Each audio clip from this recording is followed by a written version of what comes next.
the brave.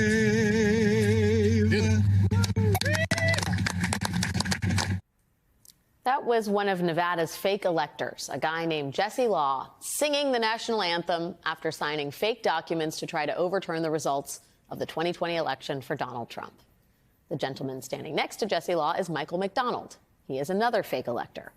And today, these men gave new meaning to the phrase, fake it till you make it. Today, Nevada's Republican Party nominated those two fake electors to be the actual presidential electors in the upcoming election. More than that, the Nevada Republican Party has now nominated 5 out of the 6 Nevada fake electors, all of whom have been criminally indicted for their roles in that scheme. The Nevada GOP has nominated those fake electors to be delegates at this summer's Republican National Convention. And this isn't just a Nevada phenomenon. Last month, Arizona's Republican Party picked one of their state's indicted fake electors to represent Arizona on the Republican National Committee. State-level Republicans are not turning away from members of their party who were literally indicted for attempting to overturn the 2020 election. They are instead choosing them to represent their states at the national level. And the craziest part about this is that it's not all that crazy. It is actually right in line with what the National Republican Party is doing in advance of the next election. Let me explain. Before Donald Trump and his daughter-in-law, Laura, took over the Republican National Committee earlier this year and cleaned house, this was the RNC's big push ahead of November. When Republicans vote early, we win. Join the team that beats Biden in 2024 by taking the pledge to vote early at bankyourvote.com. Bankyourvote.com. Bankyourvote.com. The idea of bankyourvote.com was to convince Republicans that voting early or by mail was actually a good thing. Now, okay, that was an uphill battle after Donald Trump had spent years publicly demonizing early voting and mail-in voting as somehow fraudulent. So bankyourvote.com was the RNC's big push. But now bankyourvote.com isn't even on the Republican Party website's landing page anymore. The new focus of the party is a program called Protect the Vote, which is all about stuff like this. Oh, hello. I'm Stephanie calling for the Republican National Committee co-chair Lara Trump and the election security staff at the Republican National Committee on a recorded line. We all know the problems. No photo IDs, unsecured ballot drop boxes, mass mailing of ballots, and voter rolls chock full of deceased people and non-citizens are just a few examples of the massive fraud that took place. If Democrats have their way, your vote could be canceled out by someone who isn't even an American citizen. Protect the Vote is the Republican Party's so-called election integrity project. The plan is that the party is going to try to recruit 100,000 volunteers and attorneys, people who believe the 2020 election was stolen, and then send those election deniers to watch the polls and contest election results. What could go wrong? Other than voter suppression, fanning the flames of conspiracy, and the death of democracy. I mean, other than that, what could go wrong? Today, the Washington Post published an extensively reported piece about how, since Trump took over the Republican National Committee, the party's old plans have been tossed out and replaced with a new, very Trumpy election playbook. According to the Post, the RNC's old strategy focused on ground game and getting out the vote. It called for opening lots of field offices and hiring an army of local organizers. Instead of that, Trump now has told the people in charge of the RNC to focus on election security more than field programs. Focus on the cheating, is what Trump said. So the guidance in the Republican Party is now focusing less on actually winning this election and more on convincing the public it was rigged if Trump loses. Sort of a heads I win, tails you lose strategy. Joining me now is Tim Miller, writer-at-large at The Bulwark and co-host of the Next Level podcast. Tim, it is great to see you this evening. I got to ask you first off, the idea that Trump's like, yeah, get out the vote efforts, don't worry about it, I'm the greatest motivator in American election history. Is he, I mean, on some level, like there's some logic to that, but is that a safe bet?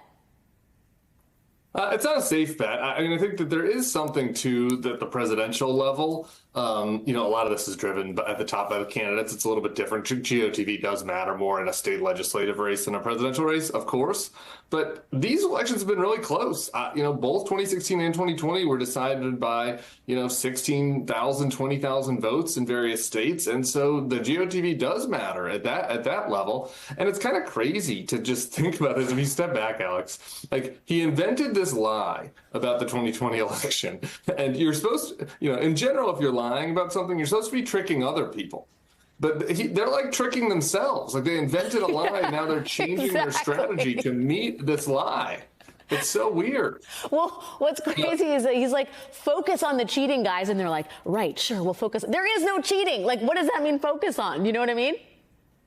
Yeah, no, there was none. He made it up. He's like, focus on the cheating that I made up. So it's crazy. And you can see there are some other tangible examples of this. I just pulled up one thing in the break.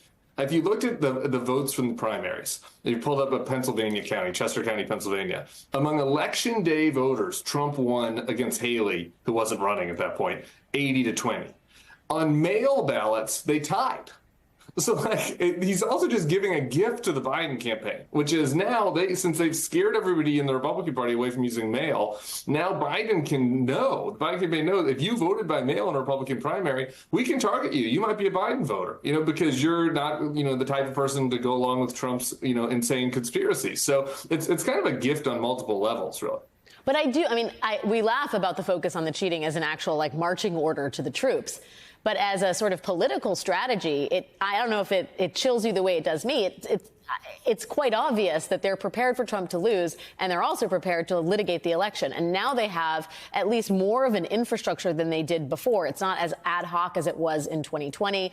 Some of these people have been integrated into the higher levels of the party. There has been mass resignations from county election officials. I mean, how worried are you that we're at this point already 6 months out? Yeah, it's worrying. And on the one hand, it is extremely worrying that he now has all these folks on board and kind of has this infrastructure around him.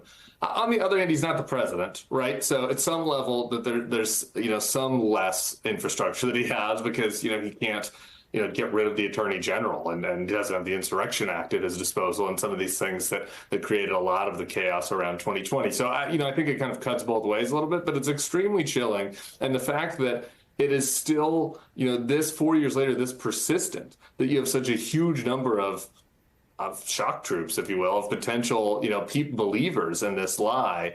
I think it's very chilling. And particularly if this ends up being a closer election than the last one wasn't even particularly close. That's kind of the Ike macabre thing about this whole thing. Like Joe Biden won handily. If this one ends up being closer, I do think that this is very worrying for sure. Given that, I wonder what you make of sort of the duality here. So Trump on one hand is like, ground offices, schmound offices. His people in Arizona are like, there's no signs of life. It's a terrible mistake. But that's what, that's apparently what the RNC, they're fulfilling Trump's wishes here. Meanwhile, the Biden campaign is like, they're hiring more than 500 staffers, 200 offices in states are going to be open by the end of this month. I mean, they're doing what you traditionally do on a campaign, which is allocate resources, build an army, knock doors.